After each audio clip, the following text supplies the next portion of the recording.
Hey, this is the third video in the tutorial series for Needuum, and in this video I'm going to talk a little bit about the nodes, the blue versus the yellow nodes, saving nodes, why you would do that, and what these numbers mean. So generally these numbers, this little triangle shows you can drill into this by clicking on this node. The numbers here show that there's going to be two. Two are visible and two visible out of two total. So if I drill in there, of course we see two nodes. And the point of the visibility was initially we thought you could turn these off if you weren't interested in them and just focus on what you are interested in. And so here we've got now, you can see that there's going to be one visible out of two total when you drill in here. So I'm going to turn that back on though. So now you can also see, okay, there's going to be 0 when I drill in here, but I can still drill in there because that's how we get to the search. So in an earlier video, I showed how you can use these item criteria searches to really limit what you're retrieving. You could say, just give me the Boston players, or just give me goalies, or whatever the case may be. And then when you click this include items down here, you will get a focus search of just the items that you want that fit within the sets that still meet the criteria you've specified. But you don't have to do it that way initially. You can also do it after the fact. So if I was to go in here and search the 1930s, or browse the 1930s, you can see here that here's all the items that come up for the 30s. And here's all the numbers that show the estimated, most of these are single items because they're individual pictures or individual puzzles, that sort of thing. But we get down here to where there's a few more things. And you can see that, for example, CCM, we're going to expect to see 12, but there's none 0 have been loaded so far because we didn't load any items when we did the search. The search only returns the sets to begin with. And here we see the Canadian chewing gum where you've got 0 loaded out of 50. These numbers come from what the defined total is for the set. So there's 50 cards in this set. There's 12 cards in the CCM brown border portraits. We drill in there though, and now you can see the numbers change to 15. I'm a subscriber, so that's why this detail panel automatically comes up when I drill into a set. So why is this 15? Well, there are 12 actual photos in the set, but there's also 3 additional items: an advertisement, the envelope, and the point of sale display that one could collect. So by default, we've added those on there so that collectors can see that they exist and you don't have to go in anywhere special to look for them. They're going to show up at the end of the list, and that's why now the system is reporting, well, there's 15 items. The check mark means that we have all of the items that make up the set, and which would be 12, and the plus means, and in fact there's actually more items listed here than what the set total would indicate. So instead of 12 we got 15, we got them all, we got some extras. The same thing is when you go in here to Canadian chewing gum, it's going to load them all up. And now we see there's 52 because at the bottom of the list we have the pack wrapper and the game that was associated that you could send away for associated with this set. So as I said, you don't have to filter them up initially. You can do it after the fact. So I click on filter here. I've got the same criteria search information that I had on at the set search level, but now it's going to apply just to this set. So when I click here and I say just show me Boston, now I've got just the Boston Bruins out of this set.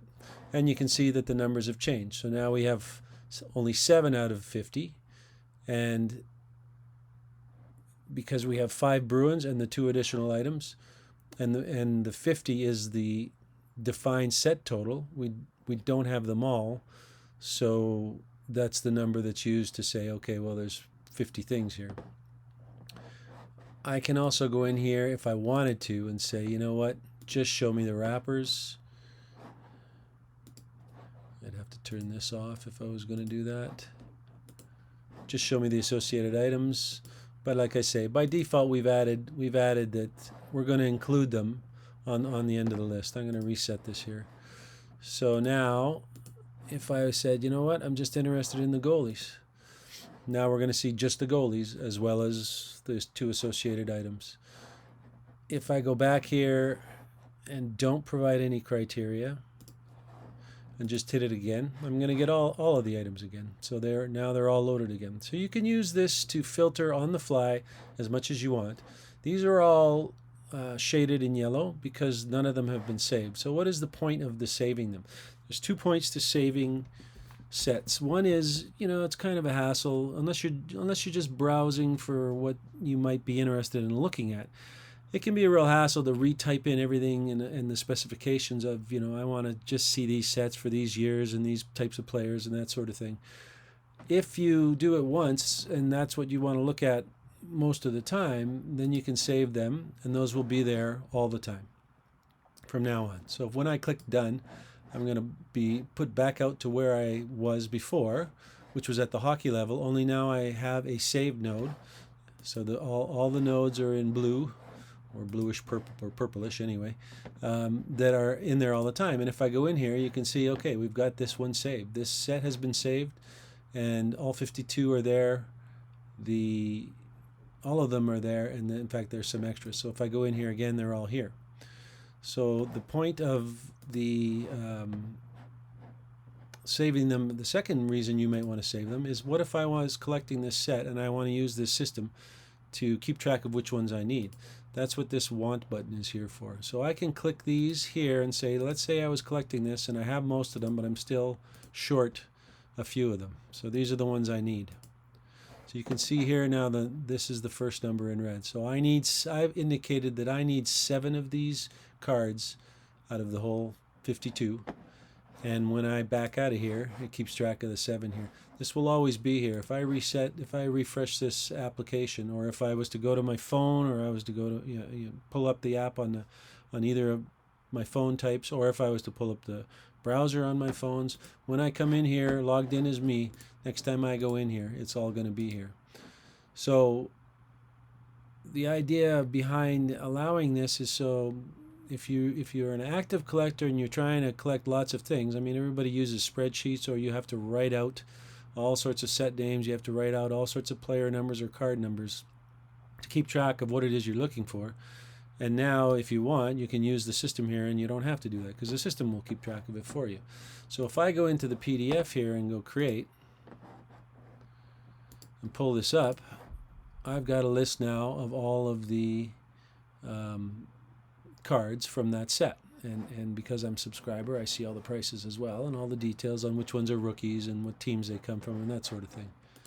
If I run the PDF and say I just want to see the wanted items and create it, now I've got a PDF that's tailored to just the ones I need. So these are the ones I'm still looking for. This is what's in my PDF that I can carry around on my phone typically, or print out and take with me if I'm going somewhere where I think I'll be able to cross some of these off the list of what I'm collecting. So that the way the saving works, I'm going to remove this set now. When I go in here and find this set again,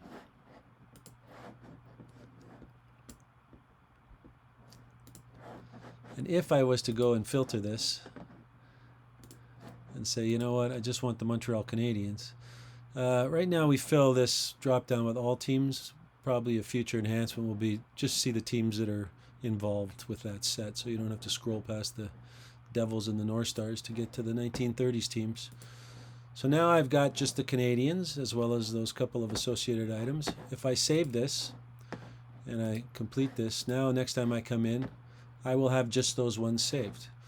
So because that's what I searched for, that's what I told it. If I now go into the filter and say, you know what, I want to see all of them, I will see all of them, and I will also see the ones that I've saved, and those ones aren't shaded because that indicates that they are in my saved group. If I was to filter this now and say, you know what, I want to see all the rookies, and say go, now I'm seeing all the rookies and only the rookies, so only the Montreal Canadiens rookies show up, not Montreal Canadiens that weren't rookies, although they're still saved. Now if I save these, it's going to just add them to what I've saved before. Now I'm going to get out of here. Now the reason it didn't jump back to the 1933 level is because I came into this search from the blue hierarchy. It's a little confusing, but if I come into this search, if I traverse my hierarchy and come in here and start messing around with the filters. As you can see, I added all the rookies, plus we still have all the Montreal Canadiens that were there before, including the ones that aren't rookies. And now we've got 47 out of the 50 cards, because most of these cards were rookie cards. So if you traverse the hierarchy in here and start messing with the filter, when you're done the searching, it's going to stay where you were. If you got there by doing a standalone, a search from the starting level, like I was doing before, and now I do some filtering, like let's say goalie, all the goalies, of which you can see here a couple of those goalies we hadn't saved. Those are the couple that were missing still. The rest of them we had saved. And now I get out of here, it's going to put me back where I started, which is at the hockey level. So the filtering is there. You can filter beforehand. You can filter beforehand using this filtering. You can filter after the fact, after you've found them, whether they were in your hierarchy or whether you found them from scratch. You can execute the filter function if that's what you're interested in, and then you can save the whole sets, or you can save just the cards you're interested in. If you only collect Montreal Canadiens, you can set this up so you've filtered all the sets that you're interested in with Montreal Canadian players, save them, and then they'll always be there. And then you can mark the ones that you need, and of course you can produce lists of them. So that is the scoop on what's going on there.